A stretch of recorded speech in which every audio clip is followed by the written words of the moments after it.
Bharatiya Janata party દ્વારા સમગ્ર દેશમાં 8 થી 10 જાન્યુઆરી દરમિયાન સોમનાથ સ્વાભિમાન પર્વની ઉજવણી કરવાનું નક્કી કરવામાં આવ્યું છે, જે અંતર્ગત ગઈકાલથી ભુજમાં ભવ્ય કાર્યક્રમોનો પ્રારંભ થયો છે। દેશના 12 જ્યોતિર્લિંગોમાં પ્રથમ એવા સોમનાથ મંદિરનો ઇતિહાસ અત્યંત ગૌરવશાળી રહ્યો છે। અનેક આક્રમણો અને વિધ્વંસ સામે અડીખમ ઊભું રહી સોમનાથ મંદિર આજે સનાતન ધર્મની શ્રદ્ધાનું પ્રતીક બન્યું છે। આ હજારો વર્ષોની યાત્રા અને સોમનાથ પ્રત્યેના સ્વાભિમાનને ઉજાગર કરવા માટે આ વિશેષ પર્વનું આયોજન કરવામાં આવ્યું છે। કચ્છ જિલ્લામાં આ મહોત્સવની ઉજવણી 3 મુખ્ય કેન્દ્રો પર કરવામાં આવી રહી છે। ભુજના પ્રખ્યાત ભૂતનાથ મહાદેવ મંદિરે ગઈકાલથી કાર્યક્રમની શરૂઆત કરવામાં આવી છે। અહીં દિવસ દરમિયાન ભક્તિમય ધૂન અને અખંડ નામ સ્મરણના કાર્યક્રમો યોજાઈ રહ્યા છે।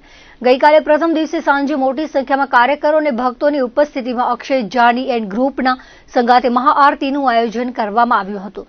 આ કાર્યક્રમનો મુખ્ય હેતુ સનાતન ધર્મનો પ્રચાર પ્રસાર અને તેનું મહત્વ લોકો સુધી પહોંચાડવાનો છે।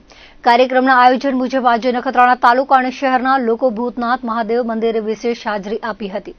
ભક્તિભાવ અને શ્રદ્ધા સાથે અહીં આખો દિવસ પૂજા અર્ચના ચાલુ રહી હતી। આ પર્વના સમાપન દરમિયાન પણ વિશેષ આયોજનો કરવામાં આવ્યા છે। ભુજના જાણીતા નૌબત વાદક શૈલેષ જાની દ્વારા સવારથી સાંજ સુધી અખંડ નૌબત વાદન કરીને મહાદેવને સંગીતમય ભક્તિ અર્પણ કરવામાં આવશે તેવું રીતેન ગોરે જણાવ્યું હતું। આ ઉપરાંત અંતિમ દિવસે બ્રાહ્મણો દ્વારા મહાદેવને સતત દૂધાભિષેક અને પૂજન અર્ચન કરવામાં આવશે। સૌરાષ્ટ્ર અને કચ્છના જાણીતા લોક સાહિત્યકારો પણ આ મહોત્સવમાં જોડાઈને સનાતન પરંપરાની વાત રજૂ કરશે। ભારતીય જનતા પાર્ટીના હોદ્દેદારોએ લોકોને આ સ્વાભિમાન પર્વમાં ઉત્સાહભેર જોડાવા અને ધાર્મિક ઉત્સવનો લાભ લેવા નમ્ર અપીલ કરી છે। સોમનાથના ઇતિહાસ અને તેના પુનઃનિર્માણની ગાથાને યાદ કરવા માટેનો આ અવસર સમગ્ર કચ્છમાં ભક્તિમય માહોલ સર્જી રહ્યો છે।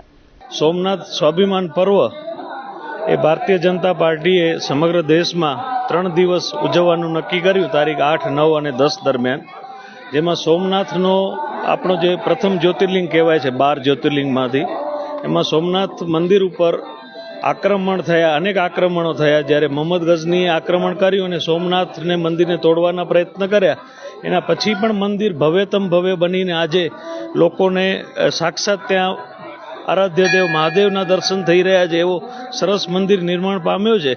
એટલે આ 1000 વર્ષની યાત્રાને કે જેમાં અનેક ચડતી પડતી જોયા પછી આજે સૌથી ઊંચું સ્થાન ધરાવતો મંદિર સોમનાથ આપણા ગુજરાતમાં છે અને રાષ્ટ્રીય આપણા ગૌરવ એવા માનનીય વડાપ્રધાન શ્રી નરેન્દ્રભાઈ મોદી પણ સોમનાથ દર્શને પધારી રહ્યા છે। ત્યારે સમગ્ર દેશમાં જે પણ શિવ મંદિરો જિલ્લા મથકે આવેલા છે, દરેક જિલ્લામાં એના વિસ્તાર પ્રમાણે કાર્યક્રમો આપવામાં આવ્યા છે।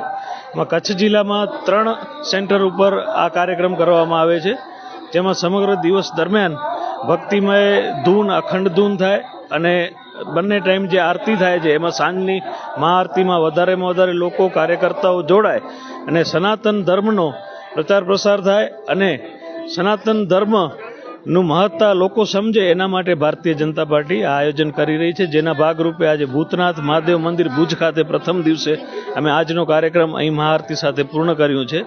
આવતીકાલે પણ આ જ રીતના કાર્યક્રમ સમગ્ર દિવસ દરમિયાન યોજાશે।